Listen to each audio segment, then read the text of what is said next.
minutes now to pass into law the immigration reforms that the American people have been demanding for decades and that many of you have been working on for your entire careers. We have to be willing to give a little in order for our country to gain a whole lot. There is a chance it'll just cost you a $25 billion wall. President Trump at the Republican policy retreat urging his party to give a little to reach a deal with Democrats on immigration. We are less than 1 week away from another government shutdown, potentially, and there is no indication progress has been made on immigration or spending caps. The president tweeting overnight, the Democrats aren't calling about DACA. Nancy Pelosi and Chuck Schumer have to get moving fast or they'll disappoint you again.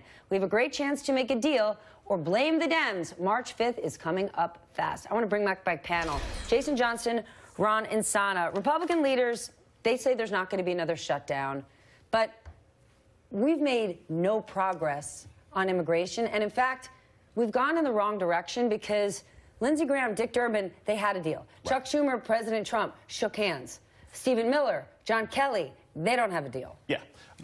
They don't want a deal. The Republicans don't want a deal. And I've thought this all along. We were talking about hostages and everything else like that before. You have an administration that has made it abundantly clear they want to keep certain people out of this country. And once you make it clear that, like, hey, I'm not going to buy this house, I'm not going to work with you one way or another, it's very difficult to come up with anything. Now, what's fascinating is there are enough Republicans and Democrats in the House and Senate that they could pass a bill that is veto-proof, but they don't seem to have the backbone to do that because Mitch McConnell and Paul Ryan are afraid of offending the president. There's deals out there that could pass. They're not committed to it. Republicans made a very an argument that helped, that worked. When Chip was on the table, they were able to say that Democrats care more about illegal immigrants than they do about sick children. Exactly. That argument worked.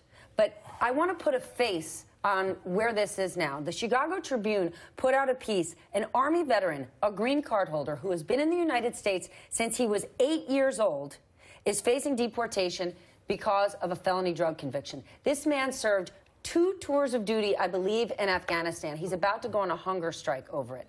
Stories like this guy's, will these affect Republicans when they go home? I don't know, and they should. I mean, the fact that we've in the process of deporting any veterans whatsoever who have 2 tours in Afghanistan, by the way, is a rather serious deployment. I mean, and you know, we've seen servicemen lose their sight, lose limbs, lose a whole host of catastrophes. In effect, in addition to giving the ultimate sacrifice.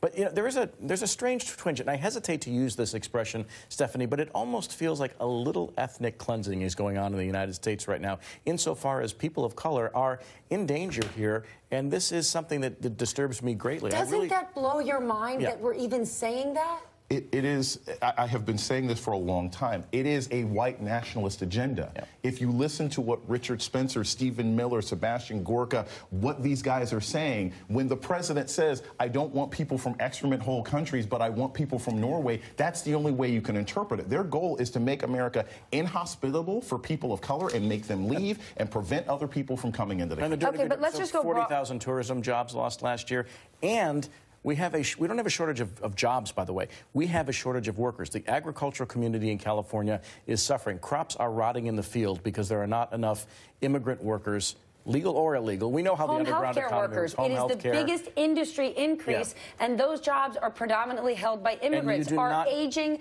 economy, we need help. You can't get to 3% growth. Yeah, students from not even countries where there are bans. Students from China don't want to come here anymore because they're hearing it's a hostile environment. They're hearing campuses are dangerous places. They're hearing this administration may yank your visa away from you halfway through finals. So when you have that sort of thing going on, it doesn't just make America a less hospitable place. It makes America less American.